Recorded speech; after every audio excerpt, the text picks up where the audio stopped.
ಶ್ರೀ ಗಣಪತಿ ಶಾರದಾ ಗುರುಭ್ಯೋ ನಮಃ. ಯತ್ರ ಯೋಗೇಶ್ವರ ಕೃಷ್ಣೋ ಯತ್ರ ಪಾರ್ಥೋ ಧನುರ್ಧರಃ ತತ್ರ ಶ್ರೀ ವಿಜಯ ಭೂತಿರ್ಧ್ರುವ ನೀತಿರ್ಮತಿರ್ಮಮ.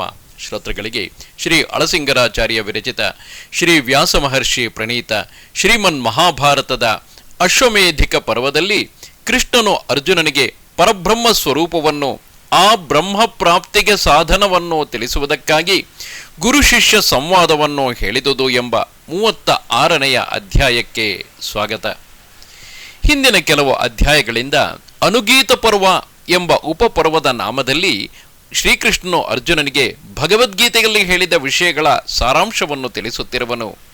ಅರ್ಜುನನು ಕೇಳುತ್ತಾನೆ ಶ್ರೀಕೃಷ್ಣನನ್ನು ಕುರಿತು, ವಾಸುದೇವ, ಉತ್ತಮವಾದ ಪರಬ್ರಹ್ಮ ಸ್ವರೂಪವನ್ನು ನೀನು ನನಗೆ ವಿವರಿಸಿ ತಿಳಿಸಬೇಕು. ನಿನ್ನ ಕೃಪೆಯಿಂದ ಅನೇಕ ಸೂಕ್ಷ್ಮ ವಿಷಯಗಳು ನನ್ನ ಬುದ್ಧಿಗೆ ಗೋಚರಿಸಿ ಆನಂದ ಉಂಟಾಗುತ್ತಿರುವುದು ಎಂದನು.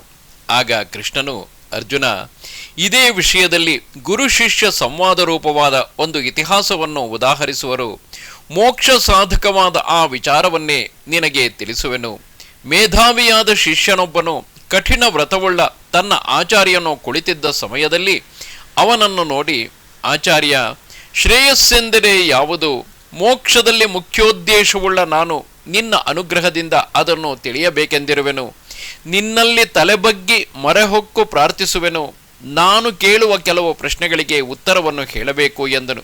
ಅದಕ್ಕೆ ಆ ಗುರುವು, ಆಗಲಿ, ನಿನಗೆ ಯಾವ ವಿಷಯದಲ್ಲಿ ಸಂಶಯವೋ ಅದನ್ನು ತಿಳಿಸು, ಸಮಾಧಾನವನ್ನು ಹೇಳುವೆನು ಎಂದಾಗ ಶಿಷ್ಯನು ಬದ್ಧಾಂಜಲಿಯಾಗಿ ನಿಂತು ಪ್ರಶ್ನೆ ಮಾಡುವನು. ಆಚಾರ್ಯ, ನಾನು ಎಲ್ಲಿಂದ ಹುಟ್ಟಿದೆನು? ನೀನು ಎಲ್ಲಿಂದ ಜನಿಸಿದೆ? ಈ ತತ್ವವನ್ನು ನನಗೆ ತಿಳಿಸಬೇಕು. ಮತ್ತು ಚರಾಚರಗಳಾದ ಭೂತಗಳೆಲ್ಲವೂ ಯಾರಿಂದ ಉಂಟಾದವು? ಯಾರ ಬಲದಿಂದ ಅವು ಬದುಕಿರುವವು? ಅವುಗಳ ಪರಮಾಯುಷ್ಯವೆಷ್ಟು? ಅವು ಎಲ್ಲಿ ಲಯಿಸುವವು? ಸತ್ಯವು ಯಾವುದು? ತಪಸ್ಸೆಂಬುದಾವುದು? ಸತ್ಪುರುಷರು ಆಧರಿಸುವ ಗುಣಗಳಾವುವು? ಶ್ರೇಯಸ್ಸನ್ನು ಕೊಡತಕ್ಕ ಮಾರ್ಗಗಳು ಯಾವುವು? ಸುಖವೆಂಬುದೇನು? ದುಃಖವೆಂಬುದೇನು? ಓ ಬ್ರಹ್ಮರ್ಷಿ, ಈ ಪ್ರಶ್ನೆಗಳಿಗೆಲ್ಲ ನೀನು ಉತ್ತರವನ್ನು ಕೊಡಬೇಕು. ಈ ಸಂಶಯಗಳನ್ನು ನೀಗಿಸುವುದಕ್ಕೆ ನಿನ್ನನ್ನು ಬಿಟ್ಟರೆ ಬೇರೊಬ್ಬನೂ ಲಭಿಸಲಾರನು. ಓ ಧರ್ಮಜ್ಞನೇ, ನನಗೆ ಬಹಳ ಕುತೂಹಲವಿರುವುದರಿಂದ ಧರ್ಮಾರ್ಥ ಮೋಕ್ಷಗಳಲ್ಲಿ ಬಹಳ ಕುಶಲನೆಂದು ಲೋಕಪ್ರಖ್ಯಾತಿಗೊಂಡ ನೀನು ಆ ಅಂಶವನ್ನು ನನಗೆ ತಿಳಿಸಬೇಕು. ಈ ಎಲ್ಲ ಸಂಶಯಗಳನ್ನು ನೀಗಿಸಬಲ್ಲವನು ನಿನ್ನಂತೆ ಬೇರೊಬ್ಬನಿಲ್ಲ. ಸಂಸಾರಕ್ಕೆ ಭಯಪಟ್ಟು ಮೋಕ್ಷಾರ್ಥಿಗಳಾಗಿರುವ ನಮಗೆ ನೀನೇ ಉದ್ಧಾರಕನು ಎಂದನು.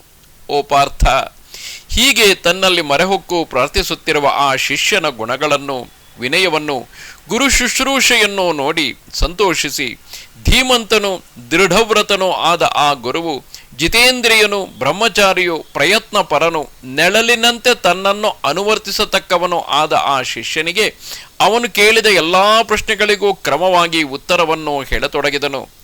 ಓ ಶಿಷ್ಯ, ನೀನು ಕೇಳತಕ್ಕ ಈ ಧರ್ಮ ರಹಸ್ಯವು ಅನೇಕ ಪುರಾತನ ಮಹರ್ಷಿಗಳಿಗೂ ಆದರಣೀಯವಾದುದು, ವೇದ ವಿದ್ಯೆಯಿಂದ ಲಬ್ಧವಾದುದು, ತತ್ವಾರ್ಥ ವಿಚಾರವುಳ್ಳದ್ದು. ಈ ಧರ್ಮತತ್ವವನ್ನು ಕುರಿತು ಬ್ರಹ್ಮಜ್ಞಾನವೇ ಉತ್ತಮವಾದ ಶ್ರೇಯಸ್ಸು, ಸನ್ಯಾಸವೇ ಉತ್ತಮವಾದ ತಪಸ್ಸು ಎಂದು ಬ್ರಹ್ಮದೇವನೇ ಹೇಳಿದಂತೆ ನಮಗೆ ತಿಳಿದಿದೆ. ಯಾವನು ಎಂದಿಗೂ ನಾಶವಿಲ್ಲದ ಜ್ಞಾನ ತತ್ವವನ್ನು, ಎಲ್ಲ ಪ್ರಾಣಿಗಳಲ್ಲಿ ಅಂತರ್ಯಾಮಿಯಾದ ಪರಮಾತ್ಮನನ್ನು ನಿಶ್ಚಯವಾಗಿ ತಿಳಿಯಬಲ್ಲನೋ ಅವನು ಸಮಸ್ತ ಲೋಕಗಳಲ್ಲಿಯೂ ತನ್ನ ಇಷ್ಟ ಬಂದಂತೆ ಯಥೇಚ್ಛವಾಗಿ ವಿಹರಿಸಬಲ್ಲನೆಂದು ಹೇಳಲ್ಪಟ್ಟಿದೆ. ಯಾವನು ಚಿದಚಿತ್ತುಗಳ ಸಂಯೋಗ ವಿಯೋಗಗಳನ್ನು, ಜೀವೇಶ್ವರರಿಗಿರುವ ಭೇದ ಅಭೇದಗಳನ್ನು ತಿಳಿಯಬಲ್ಲನೋ ಅವನು ಸಮಸ್ತ ದುಃಖಗಳಿಂದ ಮುಕ್ತನಾಗುವನು. ಯಾವನು ಯಾವುದನ್ನು ಆಶಿಸದೆ ಯಾವುದರಲ್ಲಿಯೂ ಅಭಿಮಾನವನ್ನಿಡದೆ ನಿರಪೇಕ್ಷನಾಗಿರುವನೋ ಅವನು ಈ ಲೋಕದಲ್ಲಿ ಇರುವಾಗಲೇ ಬ್ರಹ್ಮತ್ವವನ್ನು ಹೊಂದಿದವನಾಗುವನು. ಪ್ರಕೃತಿ ಗುಣಗಳ ತತ್ವವನ್ನು, ಎಲ್ಲ ಪ್ರಾಣಿಗಳ ಮೂಲ ಕಾರಣವನ್ನು ತಿಳಿದು ನಾನು ನನ್ನದು ಎಂಬ ಭಾವವನ್ನು ಬಿಟ್ಟವನು ಮುಕ್ತಿಯನ್ನು ಹೊಂದುವನು. ಇದರಲ್ಲಿ ಸಂದೇಹವಿಲ್ಲ. ಜೀವನಿಗೆ ಸಂಸಾರವೆಂಬ ಒಂದು ಮಹಾವೃಕ್ಷವುಂಟು. ಆ ವೃಕ್ಷವು ಅವ್ಯಕ್ತವೆಂಬ ಬೀಜದಿಂದ ಹುಟ್ಟಿದುದು.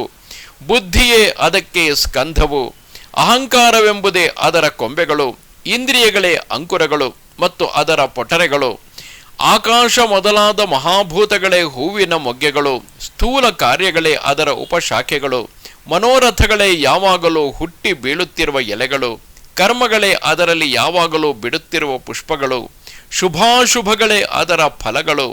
ಎಲ್ಲ ಪ್ರಾಣಿಗಳ ಜೀವನಕ್ಕೂ ಕಾರಣವಾದ ಮತ್ತು ಸನಾತನವಾದ ಆ ವೃಕ್ಷಕ್ಕೆ ಬ್ರಹ್ಮವೇ ಮೂಲ ಬೀಜವು. ಈ ಅಂಶವನ್ನು ತಿಳಿದು ಉತ್ತಮ ಜ್ಞಾನವೆಂಬ ಕತ್ತಿಯಿಂದ ಆ ಮರವನ್ನು ಕಡಿದರೆ ಅಮರತ್ವವನ್ನು ಹೊಂದಿ ಜನನ ಮರಣಗಳನ್ನು ಜಯಿಸುವರು. ಭೂತ ಭವಿಷ್ಯದ್ ವರ್ತಮಾನಗಳೆನಿಸಿದ ಭೂಮಿ ಮೊದಲಾದವುಗಳ ಮತ್ತು ಧರ್ಮಾರ್ಥ ಕಾಮಗಳ ನಿಶ್ಚಯವನ್ನು ತಿಳಿಸತಕ್ಕುದಾಗಿಯೂ ಸಿದ್ಧ ಸಮೂಹದಿಂದ ತಿಳಿಯಲ್ಪಟ್ಟುದಾಗಿಯೂ ಪೂರ್ವಕಲ್ಪದಲ್ಲಿ ಇದ್ದುದಾಗಿಯೂ ಸನಾತನವೂ ಉತ್ತಮವೂ ಆದ ಸ್ಥಾನವನ್ನು ನಿನಗೆ ಈಗ ಹೇಳುವೆನು. ಈ ಲೋಕದಲ್ಲಿ ವಿದ್ವಾಂಸರು ಅದನ್ನು ತಿಳಿದೇ ಸಿದ್ಧಿಯನ್ನು ಹೊಂದುವರು. ಪೂರ್ವದಲ್ಲಿ ಮಹರ್ಷಿಗಳು ಅನ್ಯೋನ್ಯವಾಗಿ ಮೋಕ್ಷ ಧರ್ಮವನ್ನು ವಿಚಾರಿಸಿ ತಿಳಿಯಬೇಕೆಂಬ ಉದ್ದೇಶದಿಂದ ಎಲ್ಲ ಮಾರ್ಗಗಳನ್ನು ಹುಡುಕಿ ಎಲ್ಲ ಕರ್ಮಗಳನ್ನು ಮಾಡಿ ಬೇಸರಗೊಂಡು ಕೊನೆಗೆ ಬ್ರಹ್ಮಸಭೆಗೆ ಬಂದರು.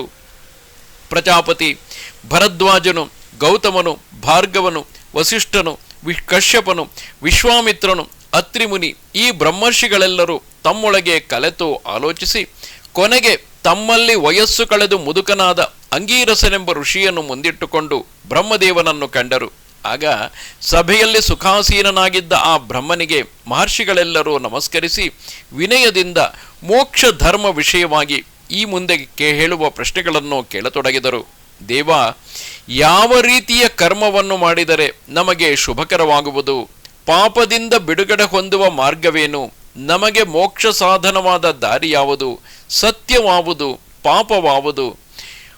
ಮನುಷ್ಯರು ಹೊಂದಬಹುದಾದ ದಕ್ಷಿಣೋತ್ತರಗಳೆಂಬ 2 ಬಗೆಯ ಕರ್ಮ ಮಾರ್ಗಗಳು ಯಾವುವು?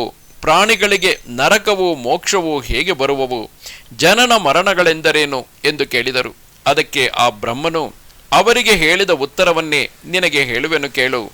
ಬ್ರಹ್ಮನು ಆ ಋಷಿಗಳನ್ನು ಕುರಿತು, ಎಲೈ ಮಹರ್ಷಿಗಳೇ, ಅವ್ಯಕ್ತ ಮೊದಲಾದ ಭೂತಗಳು, ಸ್ಥಾವರಗಳು, ಜಂಗಮಗಳು ಸತ್ಯವೆನಿಸಿದ ಆ ಬ್ರಹ್ಮನಿಂದಲೇ ಉಂಟಾದವು. ಅವು ಕರ್ಮದಿಂದಲೇ ಜೀವಿಸಿರುವವು. ಜೀವನವೆಂಬುದು ಆ ಕರ್ಮದ ಅನುಭವವೇ.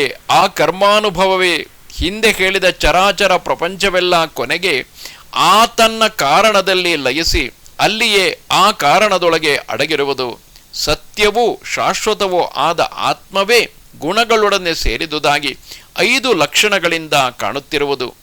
ಈಶ್ವರನು ಸತ್ಯವೂ, ಧರ್ಮವು ಸತ್ಯವೂ, ಜೀವನು ಸತ್ಯವೂ, ಸತ್ಯದಿಂದ ಉಂಟಾಗತಕ್ಕ ಆಕಾಶಾದಿ ಭೂತಗಳು ಸತ್ಯವೂ, ಭೂತಮಯವಾದ ಪ್ರಪಂಚವು ಸತ್ಯವೂ ಆದ ಕಾರಣದಿಂದ ಬ್ರಹ್ಮಜ್ಞರು ಯಾವಾಗಲೂ ಯೋಗವನ್ನೇ ಮುಖ್ಯ ಗತಿಯಾಗಿ ಹಿಡಿದು ಕೋಪತಾಪಗಳನ್ನು ಬಿಟ್ಟು ಜಿತೇಂದ್ರಿಯರಾಗಿ ಧರ್ಮಕ್ಕೆ ಸೇತುವೆಯಂತಿರುವ ಆ ಸತ್ಯವನ್ನೇ ಆಶ್ರಯಿಸಿರುವರು.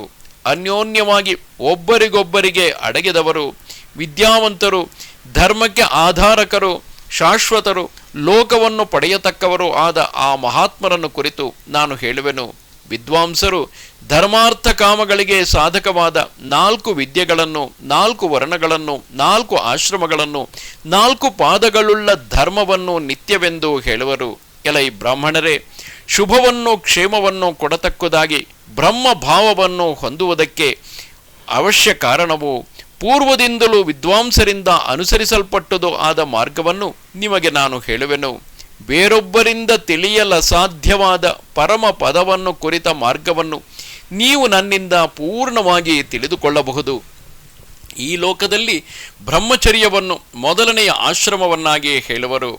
ಗೃಹಸ್ಥಾಶ್ರಮವು 2ನೆಯದು, ವಾನಪ್ರಸ್ಥವು ಅದಕ್ಕೆ ಮೇಲಿನ ಉತ್ತಮವಾದ ಆಶ್ರಮವು, ಸನ್ಯಾಸಾಶ್ರಮವು ಅದಕ್ಕಿಂತಲೂ ಮೇಲೆನಿಸಿದ ಉತ್ತಮವಾದ ಸ್ಥಾನವು.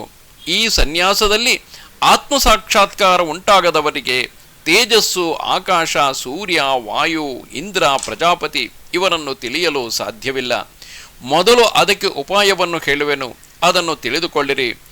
ದ್ವಿಜರೆನಿಸಿದ ಬ್ರಾಹ್ಮಣ, ಕ್ಷತ್ರಿಯ, ವೈಶ್ಯರೆಂಬ 3 ವರ್ಣದವರು ವಾನಪ್ರಸ್ಥದಲ್ಲಿ ಅರಣ್ಯದಲ್ಲಿ ವಾಸ ಮಾಡುತ್ತಾ ಹಣ್ಣು ಗಡ್ಡೆಗಳನ್ನು, ವಾಯುವನ್ನು ಭಕ್ಷಿಸುತ್ತಾ ಜೀವಧಾರಣೆಯನ್ನು ಮಾಡಬೇಕೆಂಬುದು ವಿಧಿ.